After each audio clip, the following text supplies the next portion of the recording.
Hello and welcome to Muscle for Life. I'm Mike Matthews. Thank you for taking time out of your day to listen to me talk about health and fitness things. Now, as of right now, I have produced over 500 episodes of Muscle for Life, and they total over 700 hours of content probably. And I've talked about a huge variety of things related to getting fit and healthy, ranging from the basics of diet and exercise like energy and macronutrient balance and progressive overload and training frequency and volume, to stuff that is more fattish like the ketogenic and carnivore diet and collagen protein and MCT oil, to more unfamiliar territories like body weight set point and fasted training. Now, some episodes resonate with my crowd more than others, but all of them contain at least a few key takeaways that just about anyone can benefit from. At least that's what I tell myself. And as cool as that is, it also poses a problem for you, my dear listener. Ain't nobody got time for that. 500 plus episodes, 700 plus hours. I mean, some people do actually make the time to listen to most or even all of my podcasts, but according to my wizbang analytic software, many listeners do tune in on a regular basis, but they definitely do not catch every installment of the show and thus miss out on insights that could help them get a little bit better inside and outside the gym. And people have also been telling me that they would like me to do more shorter multi-topic episodes like my Q&As, stuff that is more easily consumed during a commute, for example. And so I got an idea. Why not do a best of series of podcasts that contains a few of the most practical and compelling ideas, tips, and moments from my most popular episodes. So this way, people who are new to the show can quickly determine if it is for them or not, because if they listen to a couple best of episodes and don't like them, then chances are they're just not going to like the podcast. And for those out there who do enjoy the podcast, who do like what I'm doing, but just don't have the time or the inclination to listen to all of my stuff, well, those people will then be able to still benefit from the discussions and find new episodes to go listen to.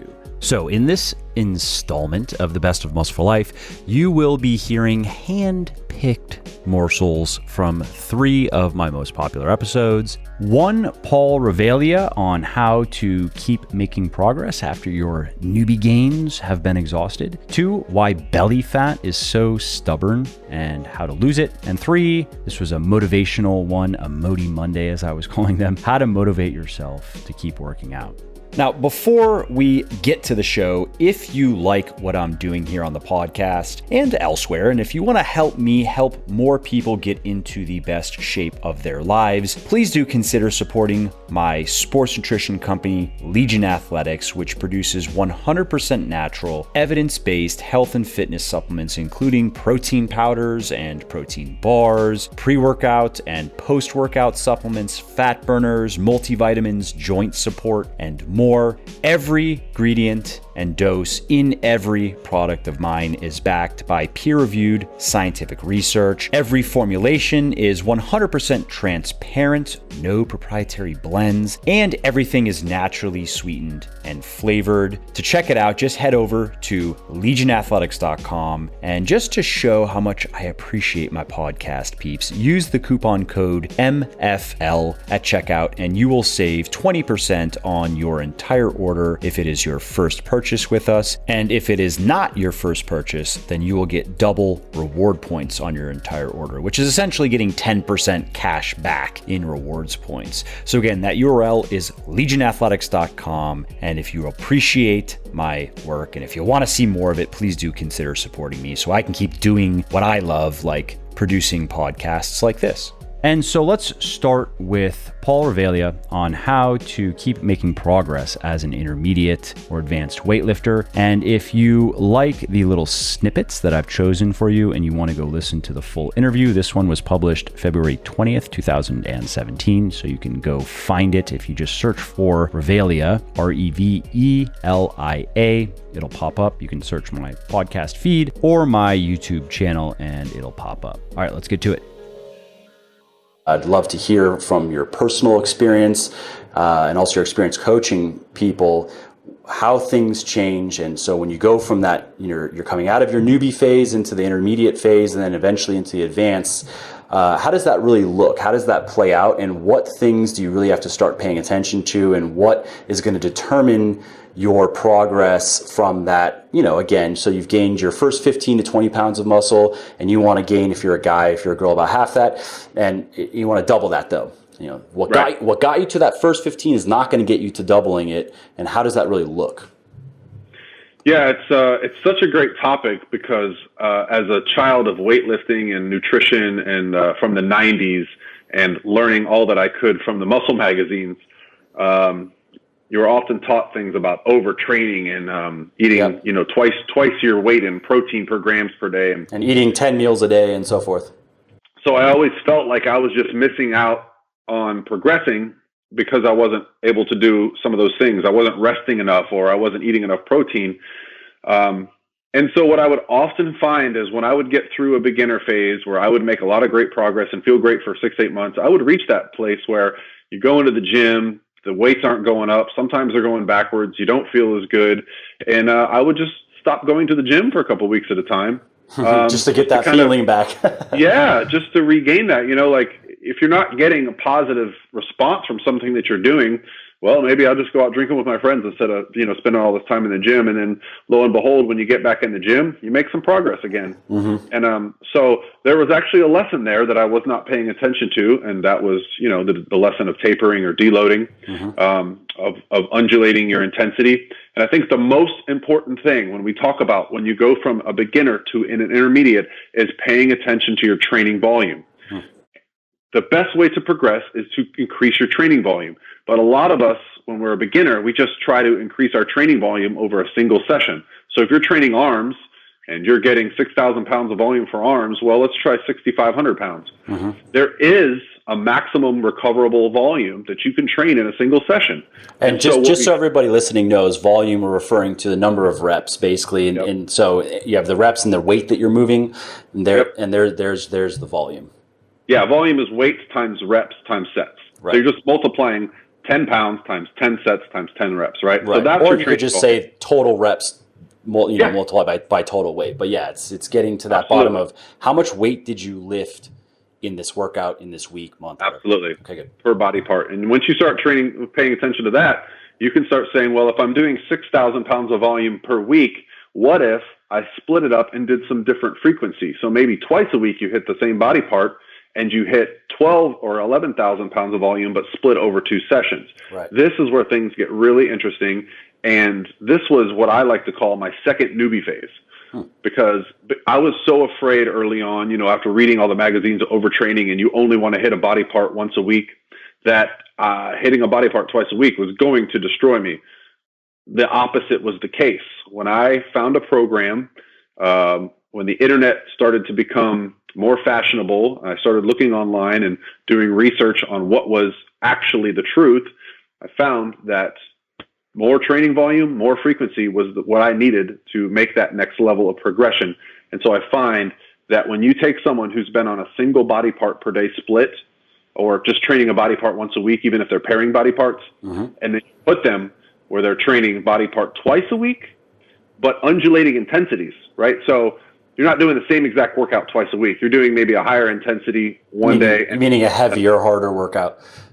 Intensity, what I'm referring to is percentage of your 1 rep max. Right. So if you're training at 80% of your 1 rep max, or in the 80 to 90 range one day, and then 50 to 60 another day, what we might consider a pump day or high rep volume day. So those are the kind of things that become very exciting, because then you're start to progress linearly again, just like you did when you started. You start to see increases in muscle fiber. You start to see increases in performance. lo and behold, the more you train, the faster you recover from your training. So although you'll initially see some more DOMs, depending on what kind of training you're doing, you're going to start to notice you recover quicker. And so when you go from beginner to intermediate, that's probably the most important factor. Are there any like general tips that you can kind of just key lessons that you've learned that has gotten you to now where you can go, okay, I think I'm going to change this, and where you can now program your own workouts to really meet your psychological, emotional, and physical needs? Yeah. You know what I mean? Yeah, I mean, the biggest thing for me is that, I've gone through different phases where I've competed as a physique athlete. I've competed as a strength athlete. I have aspirations of doing more competitions, of wanting to look good for photo shoots, of just wanting to represent what I do, my sport, my lifestyle. I want to walk around and people to go, that guy is clearly doing something with fitness. Like nothing makes me happier than checking out at the grocery store and the clerk says, are these things good for building muscle? Yeah. I'm like, why would they? I've had that too. Okay. People actually at the grocery store ask for advice. You know what I mean? Like, yo, so what kind of what kind of program do you do? Whatever food you have on there is some kind of magic that they don't know about. Like, are those chips good? Is that protein bar good? I mean, I think the most important thing is just the internet is just so amazing. I mean, I get to attend seminars and because I was associated with Lane, he's dragged me around the world to be a part of these. I mean, I know more people with doctor in front of their name than I can even name right now. I already mentioned Dr. Mike Zordos, but there is a whole slew of people that are now doing research beyond what people do in the gym. They're actually creating studies just for this purpose, to look at how we should be progressing. How do you build more muscle? Is going to failure going to help you build more muscle, or is it total volume that's going to build more muscle? Like, where is the answer? And the great part is, there probably is no answer, but we're just getting little pieces of what works and what works better for this person and that person, and constantly challenging yourself. I kind of see it as a puzzle that's being built from the inside out. You know what I mean? We don't know where it really ends, but at least it gives us more of a picture, comes in, oh, okay, that's interesting. We never really saw it like that, and it'll probably be like that until we die, and it'll probably never be done. Mike Zordos had a great quote. He was, he's been studying daily undulating periodization, and basically you're doing three different models: power, strength, and speed. And so he basically did a study with them all in the same order, the power, strength, and hypertrophy day, and then he switched the order. And he basically said, so what I found was this program is better than the other program. Does that mean it's the best program? No, it means it's only the second worst. Yep. So we're not eliminating. I think the unicorn is going to be what is optimal. Everyone wants to know what's optimal. Yep. You hit the nail on the head. What's optimal is what gets you most jacked up to get in the gym and do something. If that's Orange Theory, if that's power yoga, if that's CrossFit, if that's the Frank Seppi fitness disc, I don't care what it is. Whatever gets you jacked up to go do something, that's going to give you much better results than a program that you look at and go, well, this is the perfect program. I guess I should do it. You're just not going to get the same results. So totally. That's why I like competing. That's why I like doing, physique competitions or powerlifting meets or, whatever it is. If someone challenged me to do a CrossFit competition, who knows? That might get me excited to do something new. So I'm open to all of it. And like you said, when clients reach out to me and go, hey coach, what if I do CrossFit one day a week? Is that bad? Yeah. Oh no. Are you excited? Do you go there and have fun and talk to people and push yourself, past your perceived limitations? Then it's going to be good for you. So yeah, I'm all for, blending the evidence-based optimization of your training with the psychology of it, because the psychology of the athlete, I've said this before, is the most important thing. To the point of with diet. So just to make it clear for people listening, and you tell me if you agree or what you've experienced, and because I've experienced it myself with my body, and then just working with people and so forth, is that again, like you were saying in the beginning, you can be pretty loose with your calories and pretty loose with your macros, and you'll see quickly that as long as you're in the gym and putting in the work and working on a decent program, everything just continues to go up. So you're like, hey, I guess it doesn't really matter. Like maybe I only ate a half a gram of protein per pound of body weight for the last 2 days.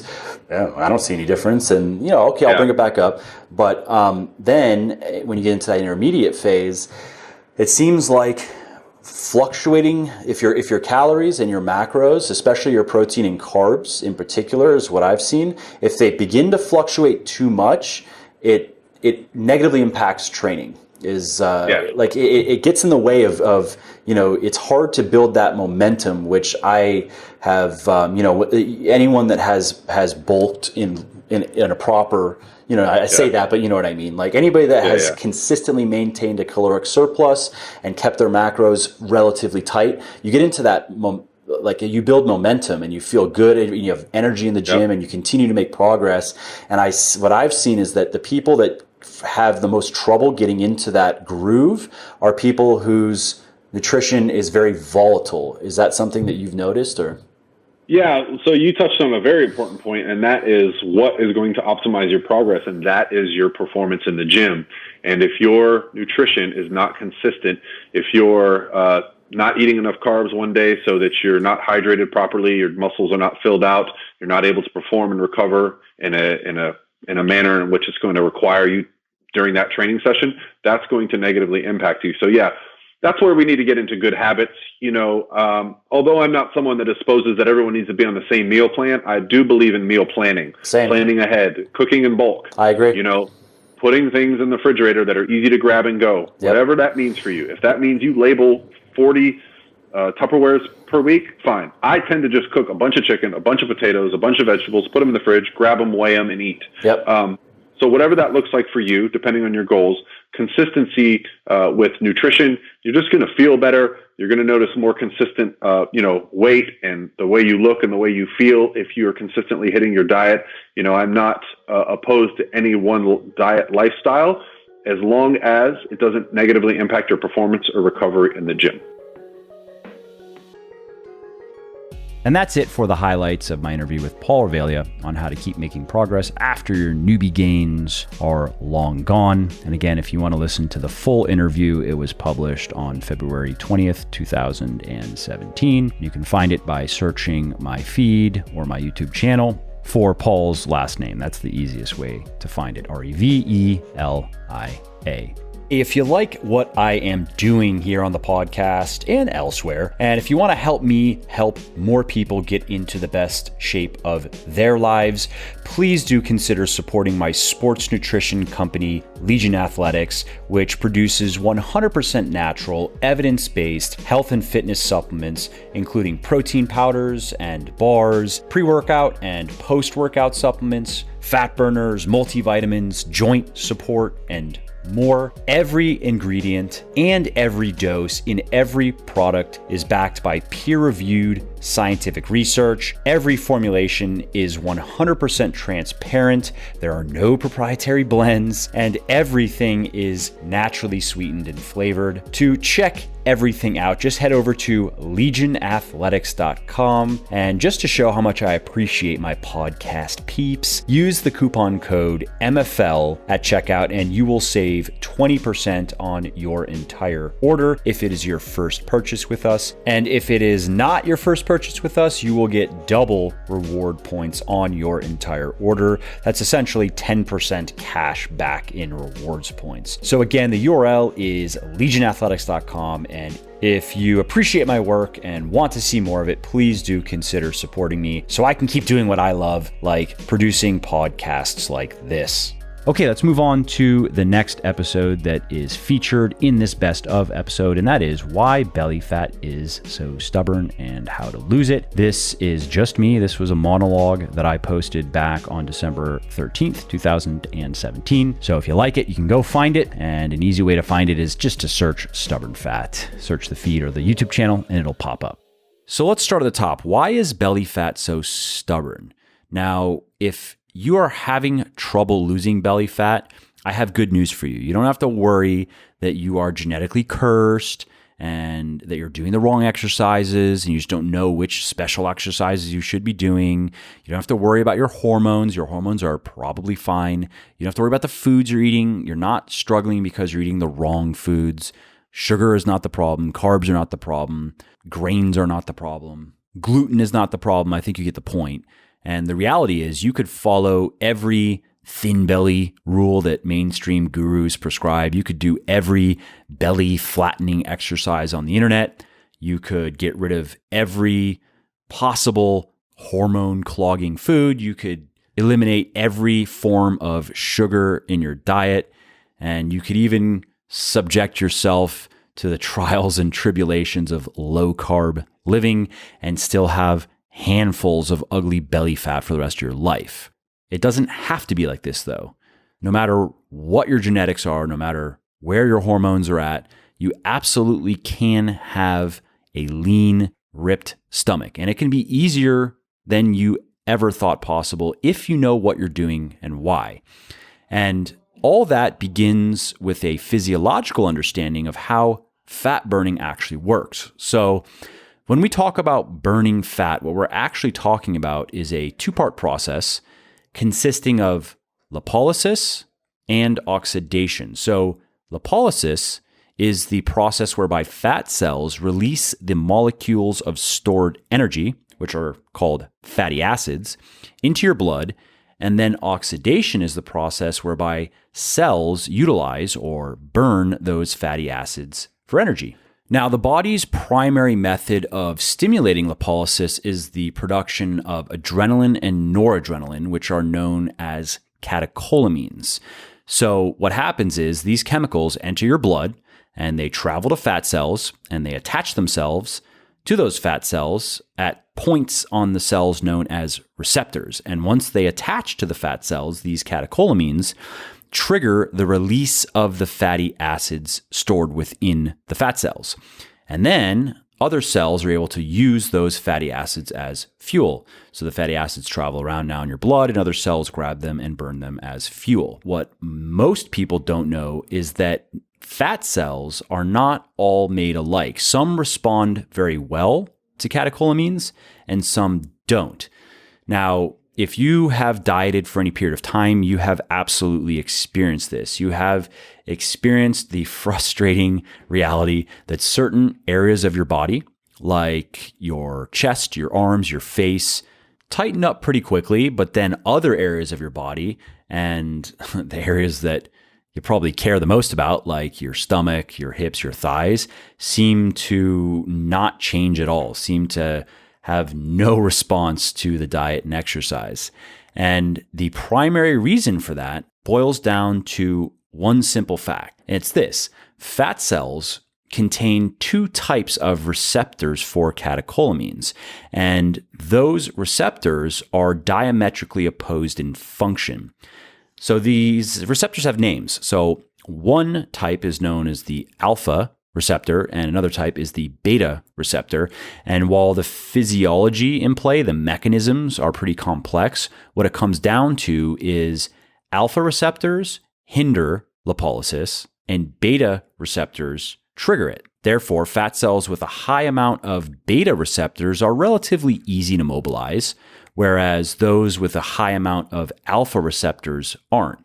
And this is why when you start a fat loss regimen, you see immediate results in certain areas of your body that contain large amounts of fat with large amounts of beta receptors. The areas like our chest, our arms, our face, but then you'll see like no results in other areas like your stomach, hips, and thighs, because the fat cells in those areas of our body tend to have a lot of alpha receptors, which means they are just very hard to mobilize. So that's why belly fat tends to hang on for dear life when you're cutting. And before we look at strategies for breaking down these fat cells' defenses, let's look at some of the biggest myths that are out there. Because if you Google around for belly fat loss tips, you're going to wind up reading a lot of bullshit. And I want to give you a quick antidote. So the first thing you need to know is that unfortunately you can't preferentially target belly fat for elimination, at least in any way that makes a significant difference. So no amount of crunches or planks or anything else are going to directly burn your belly fat away. You should also know that there are no individual foods that are going to help or harm the process. The belly bulge that you want to get rid of isn't caused by high glycemic carbs or processed foods or dairy or whatever else that, the health gurus say. And no amount of healthy fats or fancy stuff like MCT oil or exogenous ketones or anything else is going to just get rid of it for you. Meal frequency also isn't the problem. Many people say that you need to eat many small meals per day to stoke the metabolic fire, to really ramp up your metabolism and burn away that stubborn fat. And that if you eat fewer larger meals, you're going to send your body into some form of starvation mode, which is going to tell it to hold on to belly fat and stubborn fat. Not true. Eating at night also isn't a problem. That's another big myth, another common culprit that is thrown around is that if you eat the majority or if you eat a large amount of calories late at night, you are going to either have trouble losing fat or even gain fat faster. And that is not true. Studies show that you can eat the majority of your daily calories early, late, whenever. It has no effect on weight loss parameters or body composition.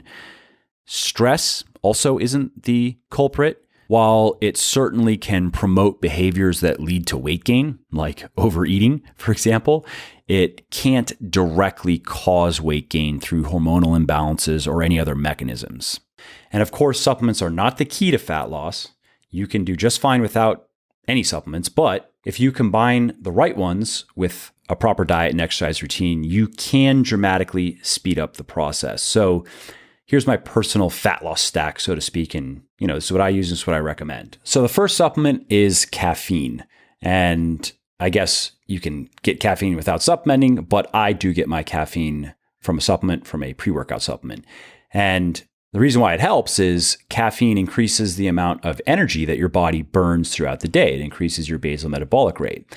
And it's also nice because if you take enough of it, it improves strength, it promotes muscle endurance, it enhances anaerobic performance, so it makes for better workouts.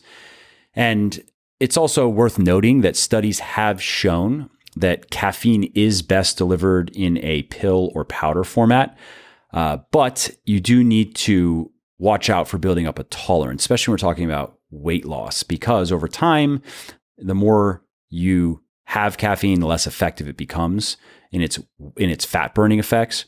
So therefore, the best plan when you're cutting is probably to have caffeine 3, maybe 4 days a week. I would say max 5, and then have no caffeine on the other days so you can preserve its effectiveness as much as possible. Okay, the next supplement is one that I mentioned earlier but didn't really get into, and that is yohimbine, which is a natural chemical that's extracted from a species of African plant, the yohimbe plant. And studies show that yohimbine can accelerate fat loss by blocking the activity of alpha receptors in fat cells. It's also a mild stimulant, but what really makes it special is that it blocks the activity of alpha receptors. So remember, alpha receptors are the ones that hinder fat burning. So when catecholamines bind to alpha receptors, nothing happens. If they bind to beta receptors, the fatty acids are released and then ready for burning. So what yohimbine does is it enables your body to reduce its fat stores faster. And it also is particularly useful as you get leaner and you are dealing with more and more stubborn fat. It's those stubborn fat holdouts, again, that as you get leaner, you'll notice that you might have visibly lost quite a bit of fat in your face, basically, most of your upper body, but then certain areas of your body, if you're a guy, it's probably your stomach and especially your lower stomach and your lower abs. If you're a girl, it's your hips and thighs. They haven't changed as much as you had hoped. That's definitely the case. And so as you get leaner, what you're dealing with, what's left to lose, becomes basically more and more stubborn fat. So yohimbine is great in that regard because it just helps you get through that final slow period faster. Now, there is a catch with yohimbine though, because elevated insulin levels negate its weight loss effects. This is what we have seen in research. So if you want to reap its fat loss benefits, then you need to be in a fasted state, which again, now that is why I've said multiple times that If you're going to train in a fasted state when you're cutting, I highly recommend you combine it with a couple supplements because you're going to get a lot more fat burning out of it. And yohimbine also can improve exercise performance. And studies show that it seems to be particularly effective at fighting off physical fatigue and increasing time to exhaustion. So that's more relevant to endurance exercise or maybe CrossFit type workouts. But because it is a stimulant, you probably will notice that you have a bit more energy in your workouts and can push yourself a bit harder.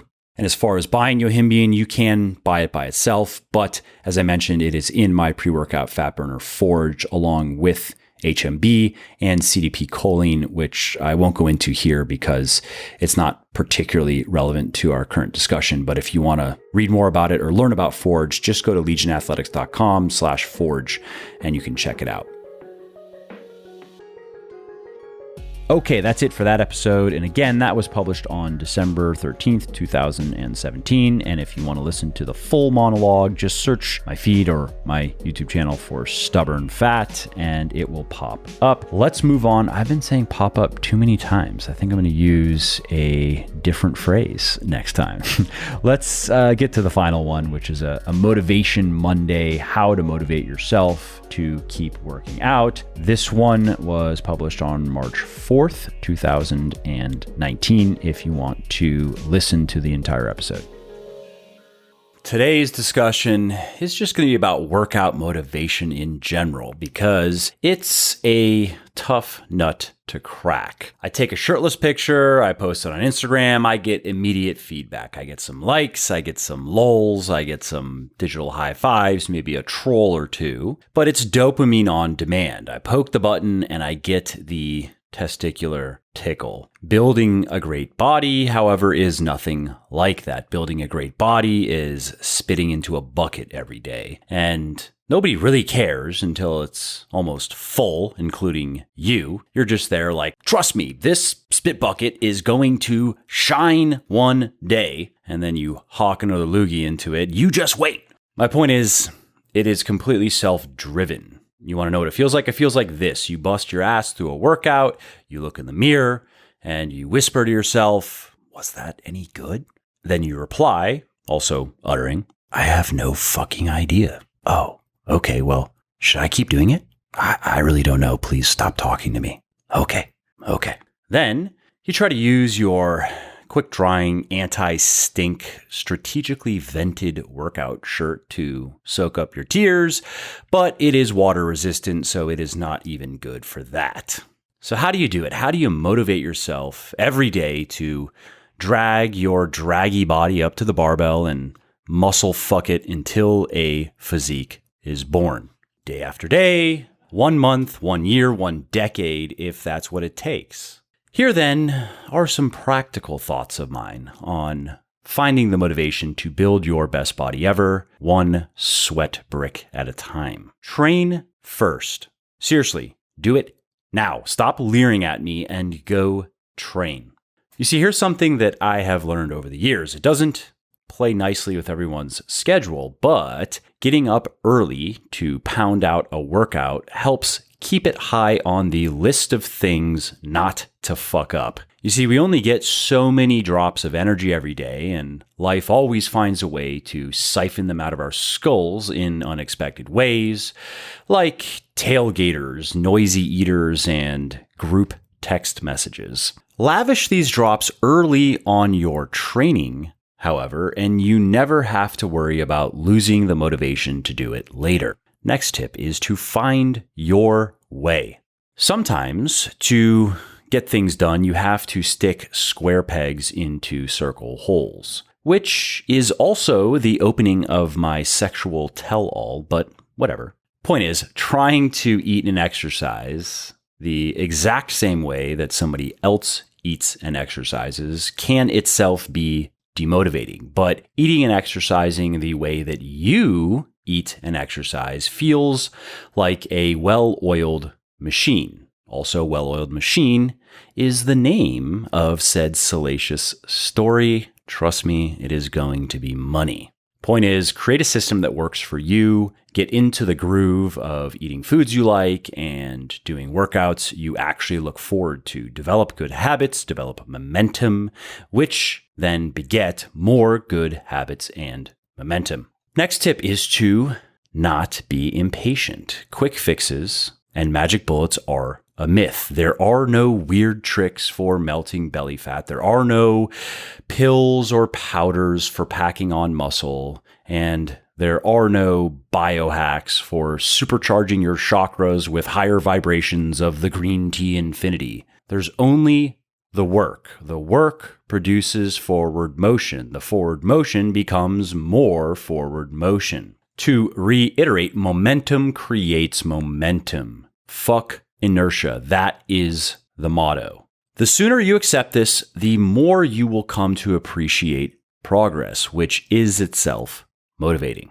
The next tip is to take breaks. Don't chase unicorn farts, but also don't keep running full speed off a cliff. Take diet breaks, take exercise breaks, get some extra sleep now and then, enjoy your holidays and vacations, stay out of the gym when you're sick. Pushing the envelope too far too often is like speeding too much. It feels good. It feels like you are getting to your destinations much faster, but you're not really.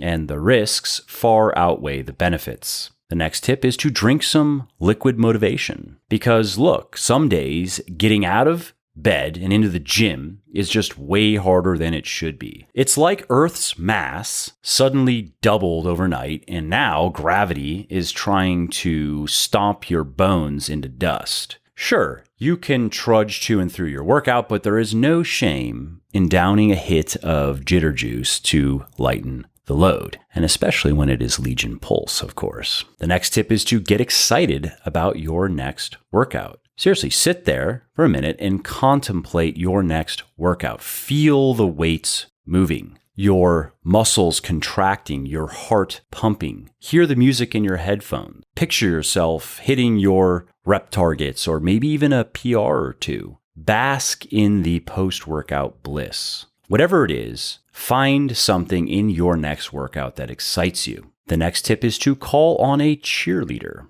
Because we all need cheerleaders in our lives. We all need people who love and believe in us in spite of ourselves. You are not dreaming about working out. You are chasing that dream down in a pickup truck full of chainsaw-wielding juggalos. What you're doing is real, and you need someone who's willing to declare how real it really is. You need someone who will always shake their pom-poms for you, not point, laugh, and fart in your general direction. And the next and final tip is maybe you can just stop looking for motivation. Because listen, working out is fucking hard sometimes. Working out is trying to draw blood from a turnip. It's trying to read a Dickens novel. It is wrestling a porcupine in heat. And when you get right down to it, there is a point where you either appreciate working out and it motivates you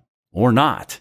You either have the spark or you don't. You can only fan flames, not dirt. And at the end of the day, if you're only looking for little tricks and tips, then you need to think harder about this thing that you say you want to do. Because working out is a stormy love affair. It's an amusement park. It's a flickering neon sign. You are just drawn to it even when it sucks, like a pigeon to breadcrumbs. And that, I think, is what ultimately separates the aspiring, not really fit people from the really fit people. The latter train even when it is hard, even when the motivation carcass is being picked by crows. They hook up the defibrillator, they crank up the dials, and they make the damn corpse dance again. It looks dead, but it isn't. Every day then is a revival. It is a resurgence of ability and action. Working out leads to more working out, just like crack leads to more crack. The best motivation to work out then is a workout. So work out when it's hard, work out when it's easy, work out when life doesn't want you to, work out when you don't want to, work out when people say not to. work out, and then work out again, and then work out some more. Build a fire that feeds itself. You might love the process, you might hate it. You might love some workouts, and you probably are going to hate some others. You might thrill at how your body responds, or you might curse it. Keep going, though, and I can promise you this, as difficult as it is, you are going to learn to love having worked out. There is no other feeling like it. So go, my friend, and work out, and let that be your motivation. And that's it for How to Motivate Yourself to Keep Working Out. Again, published March 4th, 2019. You can just search for Motivate Yourself, search for that in the Feeder YouTube channel, and you'll find it. And that is it for this episode of The Best of Muscle for Life. I hope you liked it. And if you want to share any feedback whatsoever, shoot me an email, mike@muscleforlife.com. All right, well, that's it for today's episode. I hope you found it interesting and helpful. And if you did, and you don't mind doing me a favor, could you please leave a quick review for the podcast on iTunes or wherever you are listening from? Because those reviews not only convince people that they should check out the show, they also increase the search visibility and help more people find their way to me and to the podcast and learn how to build their best body ever as well. And of course, if you want to be notified when the next episode goes live, then simply subscribe to the podcast in whatever app you're using to listen, and you will not miss out on any of the new stuff that I have coming. And last, if you didn't like something about the show, then definitely shoot me an email at mike@muscleforlife.com and share your thoughts. Let me know how you think I could do this better. I read every email myself, and I'm always looking for constructive feedback. All right, thanks again for listening to this episode, and I hope to hear from you soon.